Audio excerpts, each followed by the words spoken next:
తమ భూములు తమకు కావాలని ఖమ్మం భూదాన్ బాధితులు అన్నారు. ఇల్లు కోల్పోయిన వారికి నష్టపరిహారం చెల్లించాలని, అక్కడ ఉన్న వారికి అన్ని సౌకర్యాలు కల్పించాలని డిమాండ్ చేశారు.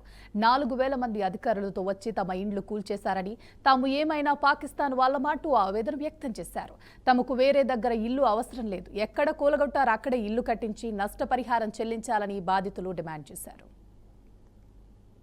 4 గంటలకే వచ్చి కాలనీ చుట్టుముట్టారు సార్. చుట్టుముట్టేసేసి ఏమో దొంగల్లాగా మేమేదో పాకిస్తాన్ టెర్రరిస్ట్ లాగా మేము పాకిస్తాన్ టెర్రరిస్ట్ లాగా చుట్టుముట్టేశారు. ఇదేంటి ఇంత జనం వచ్చారు, ఎప్పుడు లేదే, చిన్నపిల్లలు ఏడుస్తున్నారు, ఇంత జనాలను చూస్తే పిల్లలు ఏడుస్తున్నారు, కూల్ చేస్తున్నారు. కనీసం బట్టలు తీసుకోవడానికి కానీ అక్కడ ఉన్న వస్తువులు తీసుకోవడానికి కానీ ఏం అవకాశం లేదు.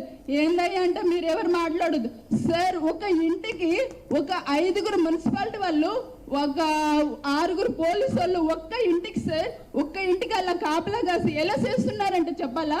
మీరు లోపలికి వెళ్ళొద్దు, ఏ సామాను ముట్టుకోవద్దు, మీకు అధికారం లేదు అన్నట్టు దౌర్జన్యంగా సార్ బట్టలు తీసుకోవడానికి కానీ అక్కడున్న కనీసం తినే వస్తువులు బియ్యము, నూనె, ఉప్పు, పప్పులు ఏమన్నా కొనుక్కొని తెచ్చుకున్నా అవి తీసుకోవడానికి కూడా మాకు అవకాశం ఇవ్వలేదు సార్. అలా దారుణంగా కూల్ చేశారు. ఎవరి భూమి? మేమేమే ప్రభుత్వ భూములలో లేమే, ప్రభుత్వ భూములలో లేము కదా. మేము ఖమ్మం జిల్లాలో ఉన్న 3 మంత్రుల గురించి ఇంకా మాట్లాడిన అవసరం లేదు. ఇంకా సిగ్గుచేటు దాని గురించి మాట్లాడుకోవడం. జెండాలు మారితే వాళ్ళు మారుతారు, రంగులు మారితే వాళ్ళు మారుతారు అన్నట్టు ఉంది. కానీ మాకు ఎటువంటి సార్ కనీసం పరామర్శించడానికి రాలేదు. ఎందుకు రాలేదు? తప్పు చేశారనే కదా. ఏ తప్పు లేనప్పుడు కూర్చోబెట్టి మాట్లాడాలి కదా. అమ్మ మీ భూములు కావు, మీ కావమ్మా అని మాకు ఒక పెడితే మేము మీటింగ్ పెట్టి చెప్తే మేము వింటాం. లేకపోతే పరామర్శించడానికి రావాలి. రాలేదు, పరామర్శించడానికి రారు. కలెక్టర్ ఆయన ఇర్రెస్పాన్సిబుల్ కలెక్టర్ అని చెప్పొచ్చు. ఆయన పేద ప్రజల కోసం చదివి పేద ప్రజలకి ఏ విధంగా ఉపయోగపడాలి, వారి సమస్యలు ఏ విధంగా తీర్చాలి, ఆయన జీవితం అంతా చదివిన చదువు అది. ఆ చదువుకు కూడా వాల్యూ లేకుండా చేస్తుంటూ మాకు ఇన్స్పిరేషన్ ఉంటాడని ఇంకే మాత్రం అనుకోవట్లేదు. ముందు ఆయన సస్పెండ్ చేయాలని మేము కోరుతున్నాము.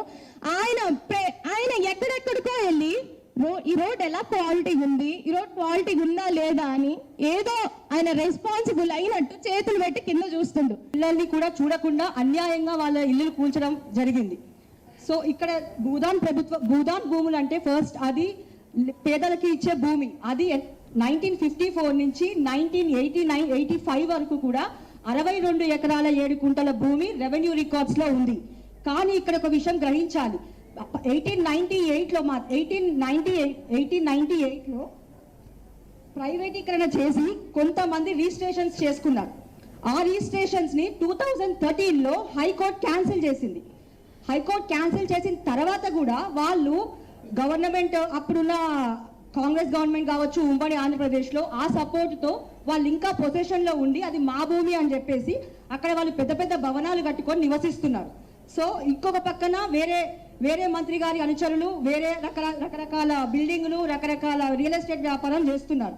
మధ్యలో ఈ భూదాన్ భూములు 30 ఎకరాల భూమి ఉంది. సో ఇక్కడ పేదలు నివసిస్తున్నారు. వీళ్ళని ఎట్లయినా తీసేయాలనేదే వాళ్ళ ముఖ్య ఉద్దేశం.